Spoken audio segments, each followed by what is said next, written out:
നമസ്കാരം. ലോകമെമ്പാടും ഈസ്റ്റർ ആഘോഷിക്കുന്ന ഈ ദിവസം എല്ലാ വ്യൂവേഴ്സിനും ഞങ്ങളുടെ ഈസ്റ്റർ ആശംസകൾ.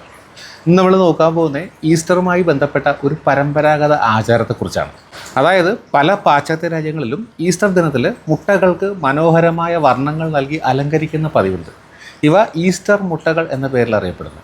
പരമ്പരാഗതമായിട്ട് കോഴിമുട്ടകളാണ് ഉപയോഗിച്ചിരുന്നതെങ്കിലും ഇപ്പോൾ വർണ്ണാഭമായ ഫോയിലുകൾ കൊണ്ട് പൊതിഞ്ഞ ചോക്ലേറ്റ് മുട്ടകളും അതുപോലെ കൈകൊണ്ട് നിർമ്മിച്ച മരമുട്ടകളും പിന്നെ ഒരുപാട് സ്വീറ്റ്സ് അല്ലെങ്കിൽ ചോക്ലേറ്റ്സ് നിറച്ച പ്ലാസ്റ്റിക് മുട്ടകളൊക്കെ ഉപയോഗിക്കുന്നുണ്ട് കേട്ടോ.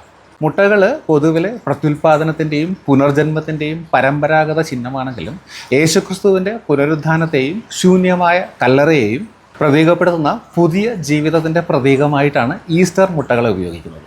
മെസപ്പൊട്ടോമിയയിലെ ആദ്യകാല ക്രിസ്ത്യാനികളാണ് ക്രിസ്തുവിൻ്റെ രക്തത്തെ അനുസ്മരിക്കാൻ വേണ്ടി മുട്ടകൾക്ക് ചുവന്ന നിറത്തിലുള്ള പെയിൻറ്റുകൾ അല്ലെങ്കിൽ ചുവന്ന നിറത്തിലുള്ള ചായങ്ങൾ ഉപയോഗിച്ച് തുടങ്ങിയത്.